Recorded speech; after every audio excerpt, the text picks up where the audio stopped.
And we're live. Greetings, friends. Welcome. Welcome to Western Wednesdays. On Wednesdays, we Western. We're going to try something new again and discuss all of my favorite Western movies. It should be fun. I'm looking forward to it. J Lash with the thumbs ups. Appreciate you, friend. Thank you for being here. Always know we're going to have a decent stream. J Lash has his thumbs ups. Thumbs ups to J Lash. And David V is back. Welcome, David. I'm so happy that you're here for the debut premiere of Western Wednesdays. We are going to discuss the good, the bad, and the ugly tonight. 4 viewers in the chat. Thank you for being here. A couple things before we start. We recently, for about an hour, we surpassed that. We were at 17,777 subs.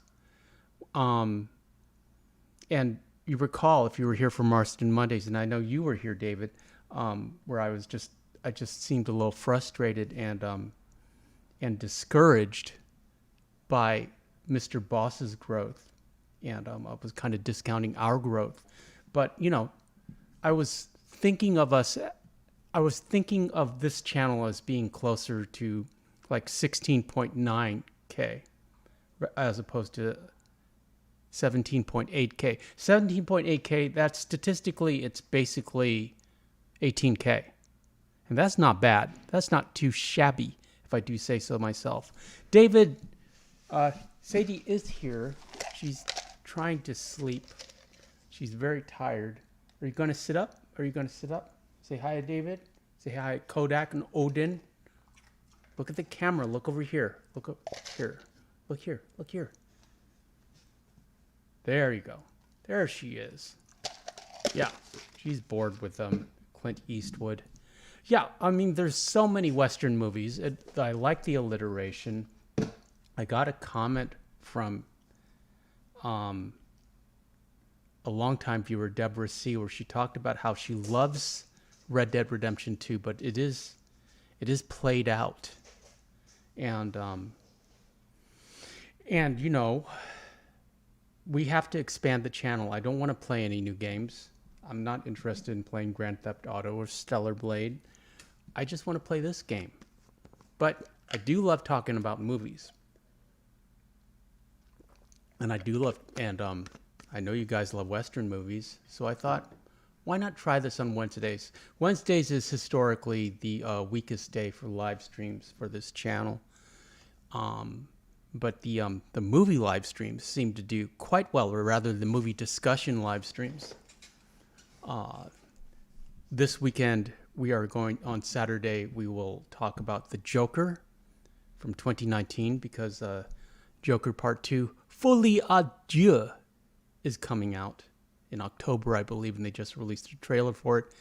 And then on Sunday, we are going to return to Sinister Sundays with some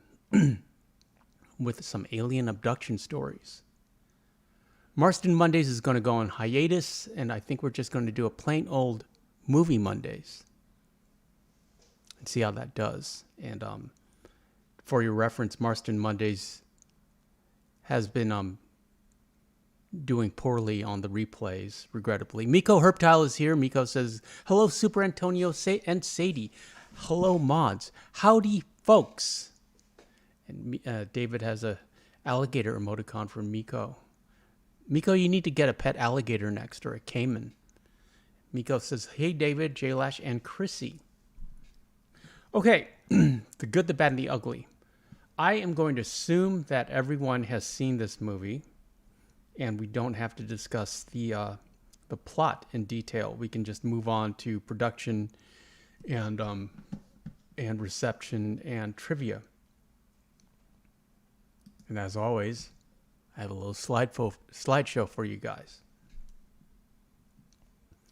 The good, the bad, and the ugly. To quote Wikipedia, in Italian, il buono, il brutto, il cattivo. Literally, the good, the ugly, and the bad. is a 1966 Italian spaghetti western film directed by Sergio Leone and starring Clint Eastwood as the good, Lee Van Cleef as the bad, and Eli Wallach as the ugly. Its screenplay was written by Age and Scarpelli, Luciano Vincenzioni, and Sergio Leone, with additional screenplay material and dialogue provided by an uncredited Sergio Donati. And that's why they call it a spaghetti western. Chrissy B is here. Greetings, Chrissy. Appreciate you, friend. Glad you're here. And I'm glad you're taking such good care of David. David, I don't know what you did to deserve such a woman, but you are a lucky man. Director of photography Tonino Delicoli was responsible for the film's sweeping, widespread cinematography, and Ennio Morricone composed the film score, one of the greatest film scores in cinematic history. It was an Italian-led production with co-producers in Spain, West Germany, and the United States. Most of the filming took place in Spain, in the region of Almeria, where you recall that Maximo Cristobal Valdespino talks about. He was talking about New Austin. That's Almeria right there. We'll talk about that later. The film is known. The film is known for Leone's use of long shots and close-up cinematography, as well as his distinctive use of violence, tension, and highly stylized gunfights. The plot revolves around three gunslingers competing to find a fortune in a buried cache of Confederate gold amidst the violent chaos of the American Civil War, specifically the Battle of Glorieta Pass of the New Mexico Campaign in 1862, while participating in many battles, confrontations, and duels along the way. The film was the third collaboration between Leone and Clint Eastwood, and the second with Lee Van Cleef. The Good, the Bad, and the Ugly was marketed as the third and final installment in the Dollars trilogy, following A Fistful of Dollars and For a Few Dollars More. And if this Wednesday Western movie night goes well, we will certainly cover those two movies in a future Wednesday. The film was a financial success, grossing over $38 million at the worldwide box office, and is credited with having catapulted Clint Eastwood into stardom. Due to general disapproval of the spaghetti western genre at the time, critical reception of the film following its release was mixed, but it gained critical acclaim in later years, becoming known as the definitive spaghetti western. Moving on to the cast. Clint Eastwood as Blondie, the man with no name, the Good, a taciturn, confident bounty hunter who teams up with Tuco and Angel Eyes to find buried gold. Blondie and Tuco have an ambivalent partnership. Tuco knows the name of the cemetery where the gold is hidden, but Blondie knows the name of the grave where it is buried, forcing them to work together to find the treasure. Despite this greedy quest, Blondie's pity for the dying soldiers and the chaotic carnage of the war is evident. Two things. Tuco is a wonderful character, one of my favorite. And the Civil War battle scenes parallel Vietnam. To me, it's all about Vietnam, the Vietnam War.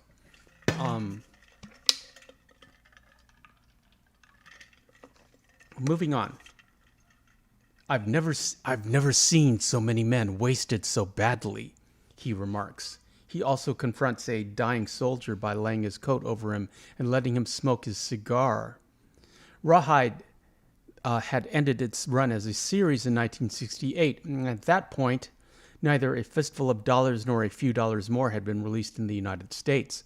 When Leone offered Clint Eastwood a role for his next movie, it was the only big film offer he had, much like Rick Dalton in Once Upon a Time in Hollywood. Eastwood still needed to be convinced to do it. Leone and his wife traveled to California to persuade him. 2 days later, he agreed to make the film upon being paid $250,000 and getting 10% of the profits from the North American markets, a deal with which Leone was not happy. He also got a new Ferrari. And I want a Ferrari. In the original Italian script for the film, he is named Joe, his nickname in A Fistful of Dollars, but is referred to as Blondie in the Italian and English dialogue. Eli Wallach as Tuco Benedicto Pacifico Juan Maria Ramirez, one of the greatest villains in cinematic history, known as the Rat, according to Blondie, the Ugly, a fast-talking, comically oafish, yet also cunning, cagey, resilient, and resourceful Mexican bandit. He's actually Jewish, Eli Wallach, who was wanted by the authorities for a long list of crimes. The director originally considered Gian Maria Volante, who portrayed villains in both the preceding films, for the role of Tuco, but felt that the role required someone with natural comic talent. In the end, Leone chose Eli Wallach based on his role in How the West Was Won from 1962. In particular, his performance in the railroads scene. We should do How the West Was Won as well. In Los Angeles, Leone met Wallach, who was skeptical about playing this type of character again. Cloudy is here. Greetings, Cloudy. And Wallach said, but after Leone screened the opening credit sequence for a few dollars more, Wallach said, "When do you want me?" The two men got along famously, sharing the same bizarre sense of humor. Leone allowed Wallach to make changes to his character in terms of his outfit and recurring gestures. Both Eastwood and Van Cleef realized that the character of Tuco was close to Leone's heart, and the director and Wallach became good friends. They communicated in French, which Wallach spoke badly and Leone spoke well. Van Cleef observed, "Tuco is the only one of the trio the audience gets to know all about. We meet his brother and find out where he came from and why he became a bandit. But Clint and Lee's characters remain mysteries." In the theatrical trailer, Angel Eyes is referred to as the Ugly and Tuco the Bad. This is due to a translation error. The original Italian title translates to the Good One, the Ugly One, and the Bad One. Lee Van Cleef as Angel Eyes, the Bad, a ruthless, confident, borderline sadistic mercenary who takes pleasure in killing and always finishes the job for which he is paid, usually with tracking and assassination. Originally, Leone wanted Enrico Maria Salermo, who had dubbed Eastwood's voice for the Italian versions of the Dollars Trilogy films, or Charles Bronson to play Angel Eyes, but the latter was already committed to playing the Dirty Dozen. Leone thought about working with Lee Van Cleef again. I said to myself that Van Cleef had first played a romantic character in For a Few Dollars More. The idea of getting him to play a character who was the opposite of that began to appeal to me. In the original working script, Angel Eyes was named Banjo, but is referred to as Sentenza, meaning sentence or judgment in the Italian version. Eastwood came up with the name of Angel Eyes on set for his gaunt appearance and expert marksmanship. Yeah, Lee Van Cleef had cheekbones for days. You also may remember him from another one of my favorite movies, Escape from New York, where he played Hawk. Moving on to production. After the success of For a Few Dollars More, executives at United Artists approached the film's screenwriter Luciano Vincenzioni to sign a contract for the rights to the film and the next one. Producer Alberto Grimaldi, Sergio Leone, and he had no plans, but with their blessing, Vincenzioni pitched an idea about a film about three rogues who are looking at some treasure at the time of the American Civil War. Yeah, that's basically all you need. You have conflict, you have a goal, and, that's a great elevator pitch. The studio agreed, but wanted to know the cost for this next film. At the same time, Grimaldi was trying to broker his own deal, but Vincenzioni's idea was more lucrative. The two men struck an agreement with United Artists for a $1 million budget, with the studio advancing $500,000 up front and 50% of the box office takings outside of Italy. The total budget was eventually $1.2 million. Leone built upon the screenwriter's original concept to show the absurdity of war, the Civil War, the Vietnam War, which the characters encounter. In my frame of reference, quote, "It is useless, stupid, it does not involve a good cause." An avid history buff, Leone said, "I had read somewhere that 120,000 people died in southern camps such as Andersonville. I was not ignorant of the fact that there were camps in the north. You always get to hear about the shameful behavior of the losers, never the winners." The Batterville camp, where Blondie and Tuco are imprisoned, was based upon steel engravings of Andersonville. Many shots of the film were influenced by archival photographs taken by Matthew Brady and Alexander Gardner. As the film took place during the Civil War, it served as a prequel for the other two films of the trilogy, which took place after the war. Bet you didn't know that. Good, the Bad, and the Ugly is a prequel. While Leone developed Vincenzione's idea into a script, the screenwriter recommended the comedy writing team of Agenori, Incrucci, and Furio Scarpelli to work on it with Leone and Sergio Donati. My Italian's getting a workout. 10 viewers in the chat. Welcome, friends. Happy Wednesday. Trying out a new live stream series that we are entitled Western Wednesdays. On Wednesdays, we Western. According to Leone, I couldn't use a single thing they'd written. It was the grossest deception of my life, Donati agreed, saying, "There is nothing, next to nothing of them in the final script. They only wrote the first part, just one line." Vincenzione claims that he wrote the screenplay in 11 days, but he soon left the project after his relationship with Leone soured. The three main characters all contain autobiographical elements of Leone. In an interview, he said, "Sentenza has no spirit. He's a professional in the banalist sense of the term, like a robot. This isn't the case with the other two. On the methodical and careful side of my character, I'd be nearer to Il Biondo, Blondie, but my profound sympathy always goes towards the Tuco side. He can be touching with all that tenderness and all that wounded humanity." Film director Alex Cox suggests that the cemetery buried gold hunted by the protagonists may have been inspired by rumors surrounding the anti-communist Giado terrorists, who hid many of their 138 weapons caches in cemeteries. Eastwood received a percentage-based salary, unlike the first two films, from which he only received a straight fee. When Lee Van Cleef was cast again for another Dollars film, he joked, "The only reason they brought me back was that they forgot to kill me off for a few dollars more." The film's working title was Il Due Magnifici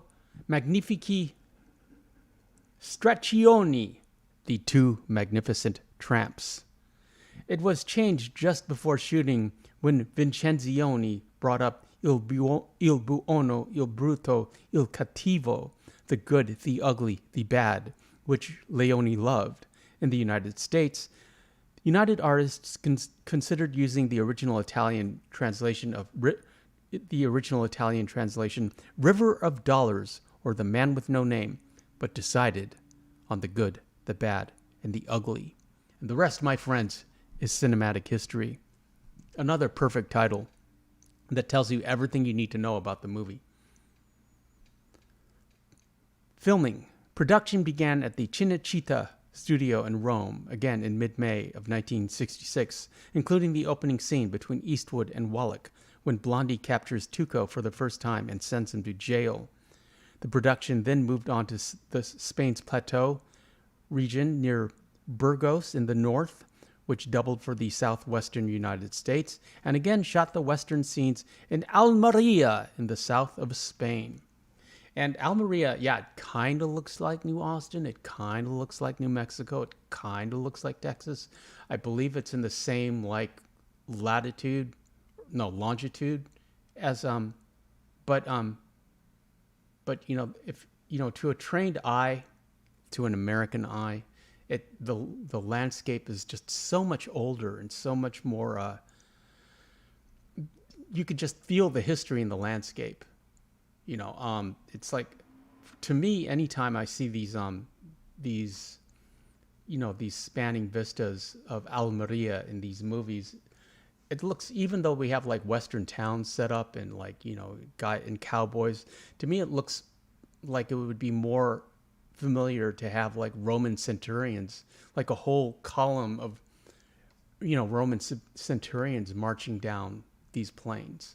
The Spaniard from Gladiator, when he like runs his hands over the fields of gold, that's in Almeria. So I mean, it works. I mean, it worked for an international audience that had no clue what New Mexico and Arizona look like apart from the movies. It was cheap for them, and it's iconic. So, anyways, moving on. But I digress. 18 viewers in the chat. Welcome, friends. Appreciate you being here. Say hello, and I will try to acknowledge you. This time, the production required more elaborate sets, including a town under cannon fire, an extensive prison camp, and an American Civil War battlefield. And for the climax, several hundred Spanish soldiers were employed to build a cemetery with several thousand gravestones and wooden crosses to resemble an ancient Roman circus. I love that scene because, I mean, everything in this movie is analog. If you see like a crowd of people, it's actual people. If you see horses on the horizon, those are real horses. And several thousand crosses, they're not like digitally painted on there. Somebody had to like make those crosses and plant them in the background. And that's just amazing to me. And I have that specific album on vinyl. Just the labor involved, the man hours. But you make something that's real, that, the actors react to it. The actors can interact with it, and it's real. They, and the verisimilitude of their performance, comes across on screen. Odog is here. Greetings, Odog. Appreciate you, friend. Thanks for being here. Odog says, "Hey, Dave and Chrissy, Miko and everyone. I'm in the background playing football." Greetings, Odog, and I'm glad you're here. And we're just talking about the good, the bad, and the ugly. The scene where the bridge was blown up had to be filmed twice because all 3 cameras were destroyed in the first take by the explosion. That's why they went over budget. We need 3 or more cameras. Eastwood remembers, they would care if you were doing a story about Spaniards in Spain. No, Eastwood remembers, they would care if you were doing a story about Spaniards and Spain. Then they'd scrutinize you very tough. But the fact that you're doing a Western that's supposed to be laid in Southwest America or Mexico, they couldn't care less what your story or subject is.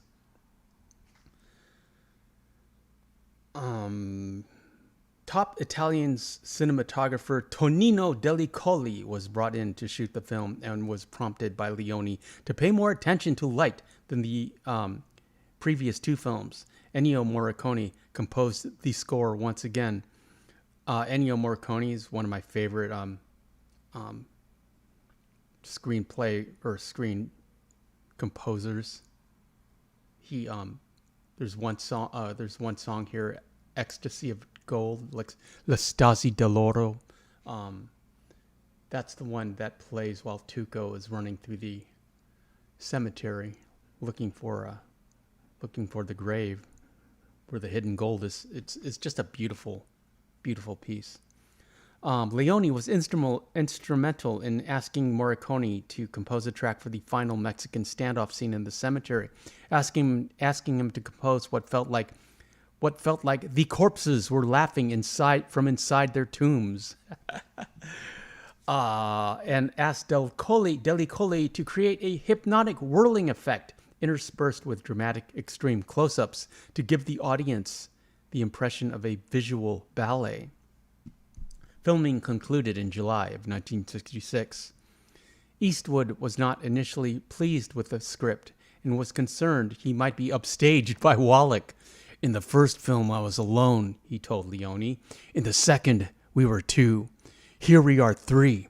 If it goes on this way, in the next one, I will be starring with the American Cavalry." As Eastwood was playing hard to get and accepting the role, inflating his earnings to $250,000 and another Ferrari, and 10% of the profits in the United States, when eventually released there, he was again encountering publicist disputes between Ruth Marsh, who urged him to accept the third film of the trilogy, and the William Morris Agency and Irving Leonard, who were unhappy with Marsh's influence on the actor. Eastwood banished Marsh from having any further influence on his career, and he was forced to sack her as his business manager. For some time after, Eastwood's publicity was handled by Jerry Pam of Goulman and Pam. Throughout filming, Eastwood regularly socialized with actor Franco Nero, who was filming Texas Adios at the time. Addio, Texas. Franco Nero, big Italian movie star. He was in one of the John Wicks when John Wick goes to the Continental in Rome. Il Continental, I don't know what it was called, but he's like the leader of the Continental, and he was also he had a cameo in Django Unchained. Wallach and Eastwood flew to Madrid together, and between shooting scenes, Eastwood would relax and practice his golf swing. Wallach was almost poisoned during filming when he accidentally drank from a bottle of acid that a film technician had set next to his soda bottle. Wallach mentioned this in his autobiography and complained that while Leone was a brilliant director, he was very lax about ensuring the safety of his actors during dangerous scenes. For instance, in one scene where he was about to be hanged after a pistol was fired, the horse underneath him was supposed to bolt. While the rope around Wallach's neck was severed, the horse frightened a little too well. It galloped for a mile with Wallach still mounted and his hands bound behind his back.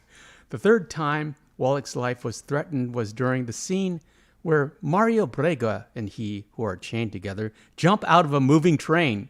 The jumping part went as planned, but Wallach's life was endangered when his character attempts to sever the chain binding him to the now dead soldier.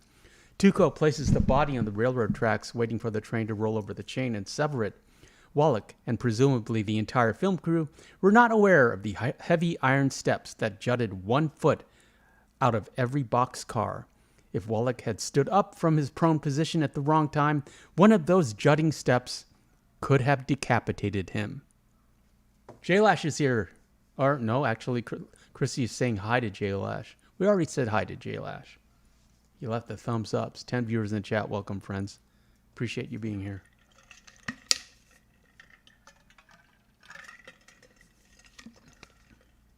The bridge in the film was constructed twice by sappers of the Spanish army and rigged for on-camera explosive demolition. On the first occasion, an Italian camera operator signaled that he was ready to shoot, which was misconstrued by an army captain as the similar-sounding Spanish word meaning start.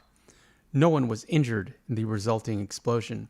The army rebuilt the bridge while other shots were filmed.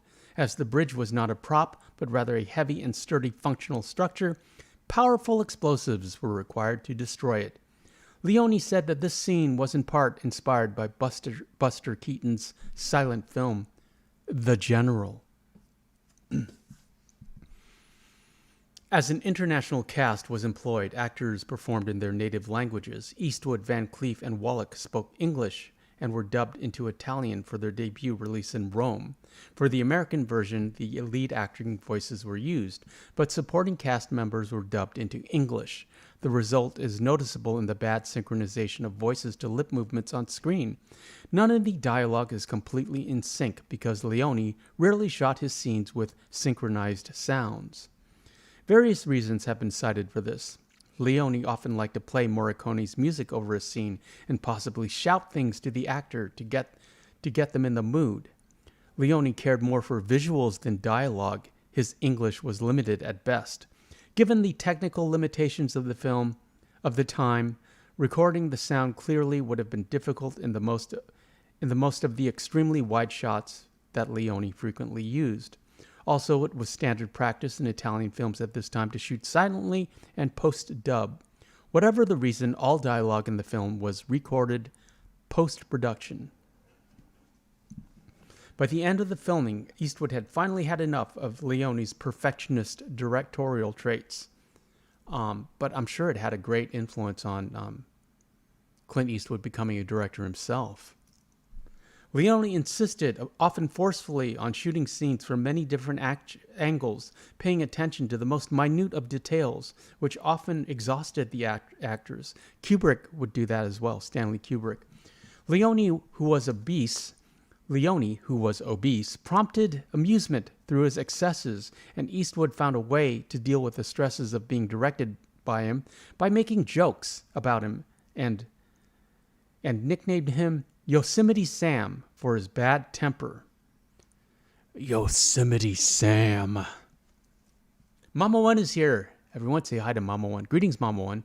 And I'm sure Papa One is not far behind. There he is, Papa One. Welcome, friends. We're talking about the good, the bad, and the ugly tonight.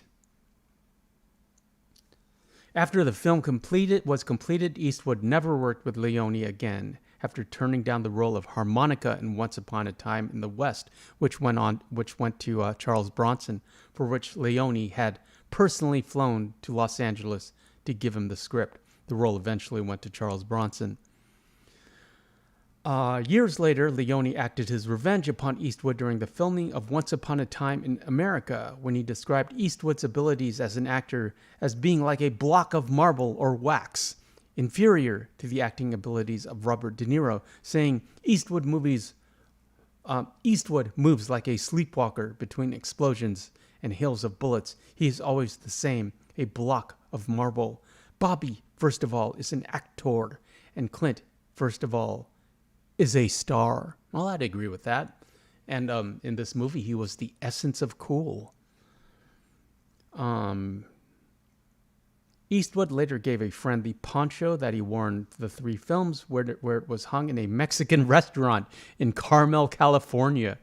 And you may recall that at one point, Clint Eastwood became the mayor of Carmel. Cinematography. In its depiction of violence, Leone used his signature long-drawn and close-up style of filming, which he did by mixing extreme face shots and sweeping long shots. By doing so, Leone managed to stage epic sequences punctuated by extreme eyes and face shots, or hands slowly reaching for a holstered gun. This builds up the tension and suspense by allowing the viewers to savor the performances and character reactions, creating a feeling of excitement, as well as giving Leone the freedom to film beautiful landscapes. Excuse me, friends. These bright lights. How's everyone tonight? Are you enjoying Western Wednesdays? You think this will work? 15 viewers in the chat think it'll work. What's that about? That's very good for a Wednesday.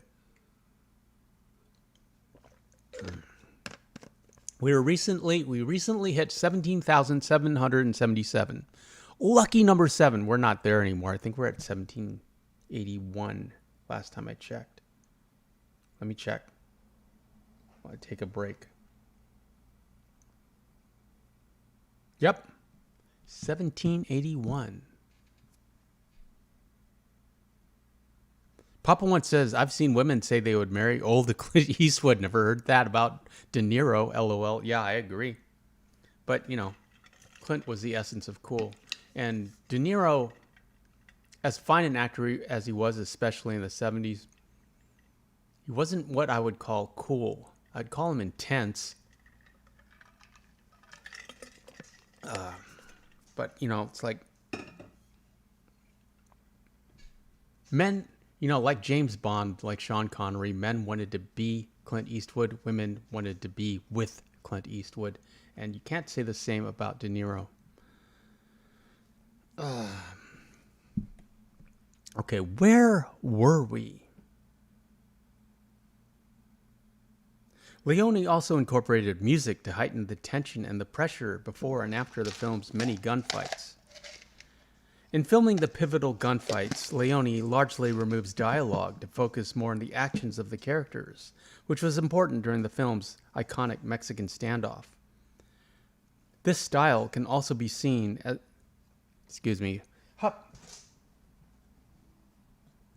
This style can also be seen in one of the film's protagonists, Blondie, the man with no name, who is described by critics as more defined by his actions than his words. All three characters can be seen as anti-heroes, killing for their personal gain. Leone also employed trick shooting, such as Blondie shooting the hat off a person's head or severing a hangman's noose with a well-placed shot in many of the film's noted shootouts. Music. The score is composed by frequent Leone collaborator Ennio Morricone. The Good, the Bad, and the Ugly broke previous conventions on how the two had previously collaborated. Instead of scoring the film in post-production stage, they decided to work on the films before shooting had started. This was so that the music helped inspire the film instead of the film inspiring the music. That's interesting. Because the music, to me, is like integral. Well, of course, the theme song, but it's just so integral to the experience of The Good, the Bad, and the Ugly. The music was written first. Leone even played the music on set and coordinated camera movements to match the music. The unique vocals of Eda Dell'Orso can be heard permeating throughout the composition of The Ecstasy of Gold. The distinct sound of guitarist Bruno Battisti D'Amorio can be heard in the compositions The Sundown and Padre Ramirez. And I'm sure the bass line, down, down, down, down, down. Trumpet players Michel Lacarenza and Francesco Catania can be heard on the trio. The only song to have a lyric is The Story of a Soldier. The words were written by Tommy Connor. Morricone's unmistakable original compositions containing gunfire, whistling by Alessandroni, and yodeling permeate the film. The main theme, resembling the howling of a coyote, which blends in with an actual coyote howl in the first shot of the opening credits, is a two-pitch melody that is a frequent motif and is used for the three main characters. A different instrument was used for each: a flute for Blondie, ocarina for Angel Eyes, and human voices for Tuco.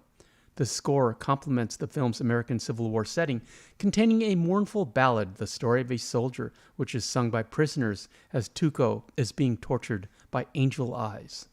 The film's climax, a three-way Mexican standoff, begins with the melody The Ecstasy of Gold, one of my favorite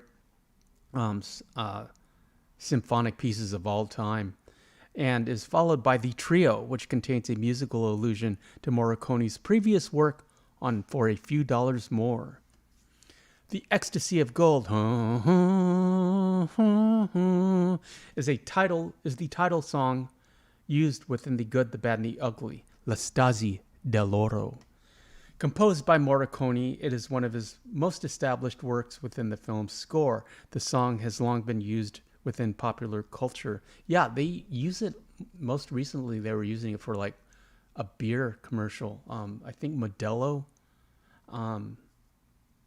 David probably knows. The song features the vocals of Eda Dell'Orso, an Italian female vocalist. Alongside vocals, the song features musical instruments such as the piano, drums, and full orchestra, with the opening solo by the English horn.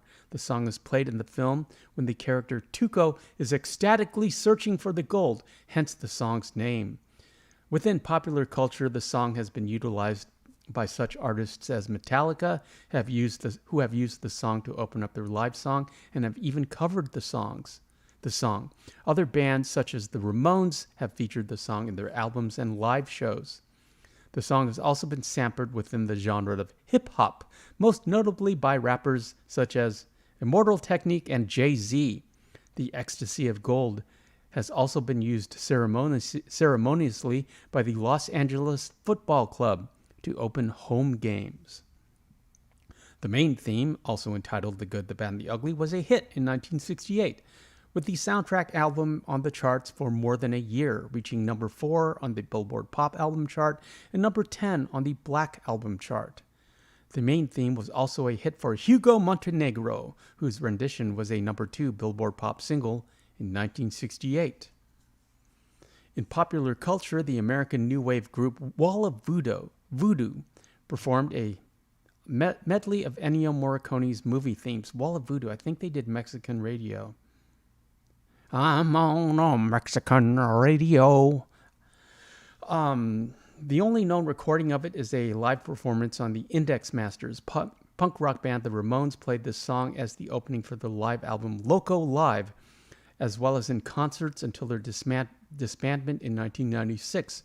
The British heavy metal band Motorhead played the main theme as their overture music on the 1981 No Sleep Till Hammersmith tour, and the American heavy metal band Metallica has run the Ecstasy of Gold as prelude music at their concerts since 1985.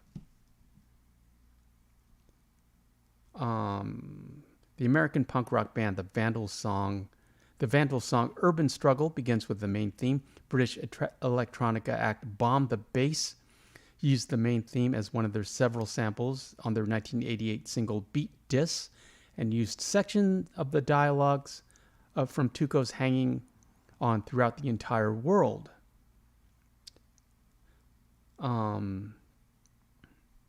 Moving on to themes, because basically a bunch of people have sampled Ecstasy of Gold, and nothing beats the original, though. Like many of his films, director Sergio Leone noted that the film is a satire of the Western genre. He has noted that the film's theme of emphasis on violence and the deconstruction of the Old West romanticism. The emphasis on violence is seen in how the three leads, Blondie, Angel Eyes, and Tuco, are introduced to various acts of violence. With Blondie, it is seen in his attempt to free Tuco, which results in a gun battle. Angel Eyes is set up in a scene in which he learns about hidden treasures from Stevens, kills Stevens when he draws on him, then his employer Baker, fulfilling his title as the Bad. Tuco is set up in a scene in which 3 bounty hunters try to kill him. In the film's opening scene, the 3 bounty hunters enter a building in which Tuco is hiding. After the sound of gunfire is heard, Tuco escapes through a window after shooting the three, one of whom survives, fulfilling his title as the Ugly. They are all after the gold and will stop at nothing until they get it. The film deconstructs Old West romanticism by portraying the characters as anti-heroes. Well, it was 1968, after all. Even the character considered by the film as the good can still be considered as not living up to that title in a moral sense. Critic Drew Martin described it as a Baroque manipulation that criticizes the American ideology of the Western, replacing the heroic cowboy popularized by John Wayne with morally complex anti-heroes. I'd agree with that assessment. John Wayne stood for truth, justice, and the American way, and Clint Eastwood, it was Vietnam. Papa One stood for a more morally ambiguous America. An American cowboy. Negative themes such as cruelty and greed are also given focus and are traits shared by the 3 leads in the story. Cruelty is shown in the character of Blondie and how he treats Tuco throughout the film. He is seen to be sometimes friendly with him, and in other scenes double-cross him and throw him to the side. It is shown in Angel Eyes through his attitudes in the film and his tendency for committing violent acts. For example, when he kills Stevens, he also kills his son. It is also seen when he is violently torturing Tuco later in the film. It is shown in Tuco how he shows concern for Blondie when he is heavily dehydrated, but in truth, he is only keeping him alive to find the gold. It is also shown in his conversation with his brother, which reveals that a life of cruelty is all he knows. Richard Aquila writes, the violent anti-heroes of Italian westerns also fit into a folk tradition in southern Italy that honored mafioso and vigilante who used any means to combat corrupt government or church officials who threatened the peasants of Mezzogiorno. Greed is shown in the film throughout its main core plot line of the three characters wanting to find the $200,000 that Bill Carson has said is buried in a grave in Sad Hill Cemetery. The main plot concerns their greed, as there is a series of double crossings and changing allegiances to get the gold. Ross Hunter writes that the film will stress the formation of homosocial relationships as being functional only in the pursuit of wealth. This all culminates in the film's final set piece, which takes place in the cemetery.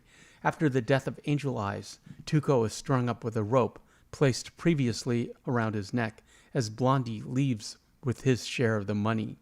Yeah, it's a great scene, but he leaves Tuco hanging up there with his hands tied behind his back, but he also leaves his share of the gold. Many critics have noticed the film's anti-war theme. Yes. Taking place in the American Civil War, the film takes the viewpoint of people such as civilians, bandits, and most notably soldiers, and presents their daily hardships during the war. This is seen as the film's rugged and rough aesthetic. The film has an air of dirtiness that can be attributed to the Civil War, and in turn, it affects the actions of people, showing how the war deep down has affected the lives of many people. A scene in the extended version presents Angel Eyes arriving in an embattled Confederate outpost. Angel Eyes shows compassion towards the agonizing soldiers, pointing out that even the bad is shocked by the horrors of war. Although not fighting in the war, the three gunslingers gradually became entangled in the battles that ensue. An example of this is how Tuco and Blondie blow up a bridge to disperse the two sides of the battle. They do that, they need to clear a way to the cemetery and succeed in doing so. Yeah, they do that for their own ends. They need to get to the cemetery, so they need to break up the battle. It is also seen in how Angel Eyes disguises himself as a Union sergeant so he can attack and torture Tuco to get the information he needs, intertwining himself in the battle, in the progress. And there are deleted scenes on the extended DVD. During his search for Bill Carson, Angel Eyes stumbles upon an embattled Confederate outpost after a massive artillery bombardment. Once there, after witnessing the wretched conditions of the survivors, he bribes a Confederate soldier for clues about Bill Carson. After being betrayed by Blondie, surviving the desert on his way to civilization, and assembling a good revolver from the parts of worn-out guns being sold at a general store, I love that scene, Tuco meets with members of his gang in a distant cave where he conspires with them to hunt and kill Blondie. The sequence with Tuco and Blondie crossing the desert has been extended. Tuco mentally tortures a severely dehydrated Blondie by eating and bathing in front of him. Tuco, transporting a dehydrated Blondie, finds a Confederate camp whose occupants tell him that Father Ramirez's monastery is nearby. Tuco and Blondie discuss their plans when departing in a wagon from Father Ramirez's monastery. A scene where Blondie and Angel Eyes are resting on by a creek when a man appears and Blondie shoots him. Angel Eyes asks the rest of his men to come out of hiding. When the 5 men come out, Blondie counts them, including Angel Eyes, and concludes that 6 is the perfect number, implying 1 for each bullet in his gun. The sequence with Tuco, Blondie, and Captain Clinton has been extended. Clinton asks for their names, which they are reluctant to give.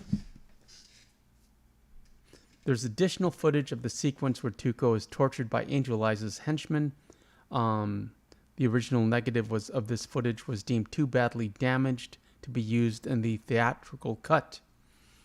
And there is lost footage of the missing Socorro sequence, where Tuco continues his search for Blondie in a Texican pueblo, while Blondie is in a hotel room with a Mexican woman, Silviana Bachi, and is reconstructed with photos and unfinished snippets from the French trailer.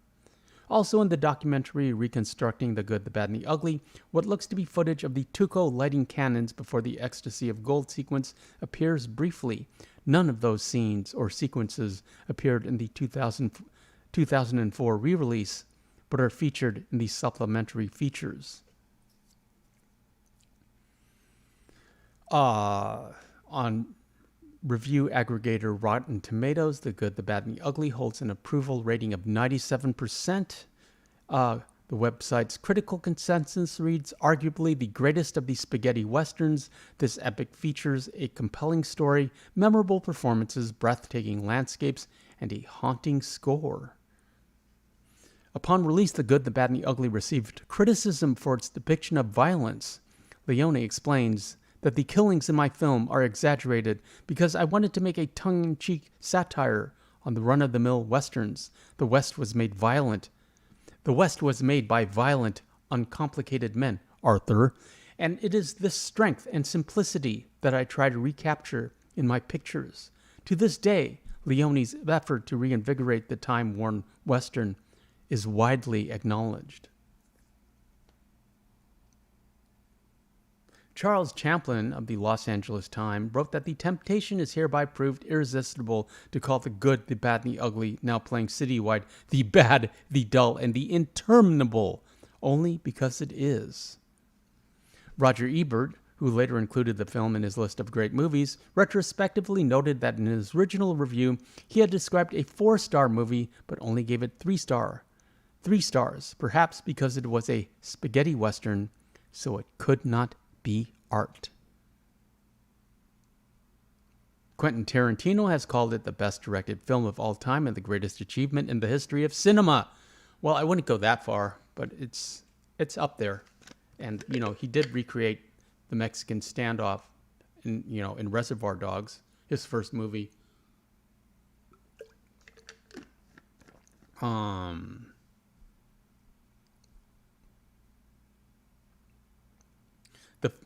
In popular culture, the film's title has entered the English language as an idiomatic expression, typically used when describing something thoroughly. The respective phrases refer to the upsides, the downsides, and the parts that could or should have been done better, but were not.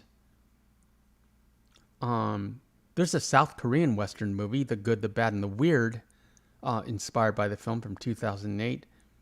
In his introduction to the 2003 edition of his novel The Dark Tower, The Gunslinger, Stephen King said the film was a primary influence for the Dark Tower series, with Eastwood's character inspiring the creation of the King's protagonist, Roland Deschaines.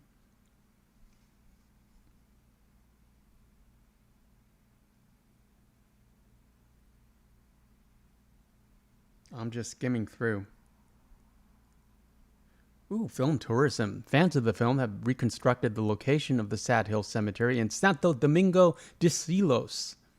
So you can go there. 17 viewers in the chat. Welcome, friends. That was our first Western Wednesdays. How do you think it went? What's that about? That, my friends, is the good, the bad, and the ugly. If you have any Westerns that you would like to have me review and talk about, put them in the comments or tell me in the chat. How is everyone tonight? David, what's for dinner? Mama One, what's for dinner? I had a new meal that I invented myself that I will tell you, and I call it teriyaki beef salad. So I had teriyaki beef with broccoli, which I love. Beef and broccoli combo, that's, with rice, okay? And I just put it on top of a salad. That's all I did. And it was good. It was not as good as pizza salad, of course. nothing is as good as pizza salad, but it wasn't bad. And it's like, and there's a, it's like, what I really wanted to put in it was cucumbers and avocado, because I really like that composition. It's very Japanese, but I had neither cucumber or avocado. Dan, channel member Dan Constantin Popescu is here. Good. It says good morning. Welcome, Dan. I don't know how much of the good, the bad, and the ugly you heard on Wednesdays We Western, but we just finished our review and discussion of it, and we're just kind of hanging out for a bit. Miko says, morning, Dan. Yeah, I'm optimistic about Western Wednesdays. Seems like a good compromise for the channel. I mean, there's, it's like Western movie reviews always do well on this channel, of course, because it's a Western game. There's an infinite amount of Western movies that I love. I love movies in general. I'm happy to talk about them. Tombstone immediately comes to mind. We've got like all the John Wayne ones that we could discuss in depth. Dan says, just woke up to get ready for work. Well, appreciate you being here, Dan. I hope you watch this on replay at some point, when you're, washing the dishes or playing a video game or relaxing. I like people when they have me on. I like viewers when you have me on in the background and you just go about your day. 18 viewers in the chat. Welcome, friends. Let's bring Sadie back. Cloudy wants Rango next. I don't know if Rango's popular enough, Cloudy. Well, and also it's animated. We need to do like, I'm going to do, a few dollars more and a fistful of dollars. That's like one of my favorite titles of all time. A fistful of dollars. So evocative. So yeah, we got to knock out Clint Eastwood, Tombstone. There's a bunch of John Wayne movies. Magnificent Seven, of course. Westworld, both the movie and the HBO series. David, what's for dinner? Mama One, what's for dinner? Papa One, Outlaw Josie Wales. Yeah, that'd be a good one to do. And what's the one where he gets Hang 'em High? Papa One says, my son always loved Clint because of Josie Wales. He used to play outlaw with his friends all the time. He got in trouble for spitting in school.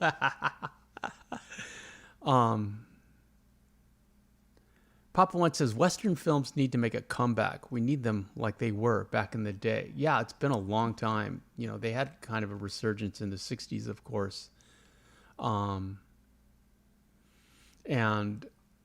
Cloudy is a big defender of Rango. Yeah, we'll get to it, Cloudy. But, it's like, I regret to say America moved on from Westerns, the Western genre. We're all about superheroes now. And Westerns are like nostalgic. And I can't even think of like the most modern Western. They did a remake of The Magnificent Seven that did okay. Chris Pine was in it. But this game has been way popular than any Western as far as a modern depiction of Westerns. Any Western movie. Dan's got to go. You have a great day at work, Dan. Appreciate you being here, friend. You have a great day. Got an iced coffee. I found some Starbucks Vias, which is like Starbucks' instant coffee brand. And they make great iced coffees. I don't know how old they were. So I thought I would try an iced coffee. And it helps. The iced coffee helps as opposed to the green tea because for all the talking that I got to do for these These movie nights.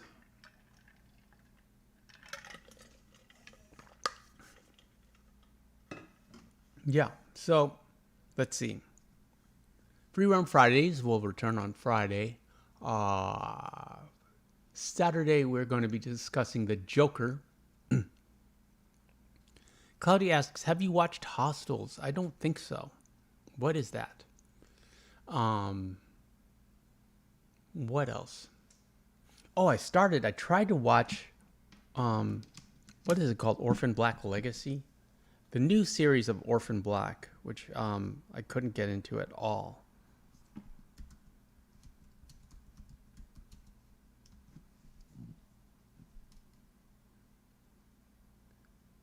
What is it? Orphan Black, the next chapter? No, it's Orphan Black.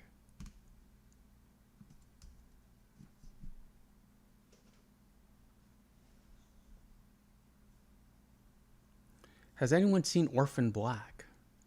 It's about clones. Spoiling it for you. Sorry. Then we got...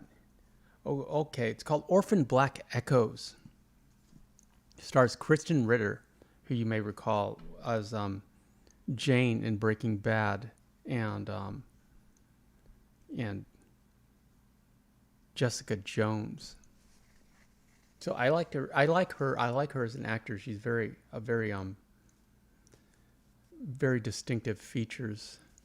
But Orphan Black, I mean, it's like Orphan Black Echoes. I started watching it. She wakes up with no memory of who she is, and freaks out, and she breaks out of her apartment, and it's like a set. It's like a movie set. She's in a warehouse, and she finds a lab, and this big tank that has people in it. And the scientist explains, "I didn't want you to find out this way, but you're." They don't actually say you're cloned. She said you were 3D. You were printed. We have the technology to recreate humans now by 3D printing them. It's looks like the same technology that they were using in Westworld. And the interesting thing is, in Orphan Black, the original series, which starred Tatiana Maslany, She-Hulk, they took like the whole of season 1 to like figure out that it was all clones. And in this movie, or in this series, you pretty much find out in the first 10 minutes that it's about clones, because they assume that everyone has watched Orphan Black. And then they move on. It's set in 2052, I think, and it just starts. But the thing is, I love Kristen Ritter. I loved Jane. I loved Jessica Jones. But she's in her 40s now, and she's a beautiful 40-year-old. But the role requires someone. I mean, she's maybe 15 years too old for the role. It's like I would imagine someone in their early 20s, early to mid 20s, and I'm sure everyone, her agent and all of her echo chambers, was telling her that, yeah, you can play this. You could totally pass for 25. And she's like, yeah, I could. And then, so they, she's got like this retro beat up pickup truck that has a big battery bank on the back. Okay. So it's been like retrofitted, and is now an e-vehicle. And she drives up to a trailer home, on this farm, and she goes inside, and she like stashes some cash in a medicine cabinet behind a gun. So she's on the run. She's hiding cash. What's that about? And, I'm still watching at this point. And then her son comes home, and her son is mixed race. Because it's not, because white women aren't allowed to have white children anymore. What's that about? So I have my arms folded at this point. And then not only is he mixed race, but he's deaf and dumb too. So they're signing and there's subtitles, and I was like, one or the other, it's like it'd be easy enough to like just, but both was just too much for me. And I was like, I can't get into this. I'm not going to get into this. I don't care. And I turned off. But I highly recommend the original Orphan Black. That was a cool show. Tatiana Maslany did way better in that show than she did in She-Hulk. At any rate, friends, that's about all I have for you tonight. Shout out to the mods, David and Chrissy and Mama One and Papa One and Miko and O-Dog, Serena. We miss you and we wish you all the best. Dan, thank you for being here. Cloudy and who else was here? Jay Lash.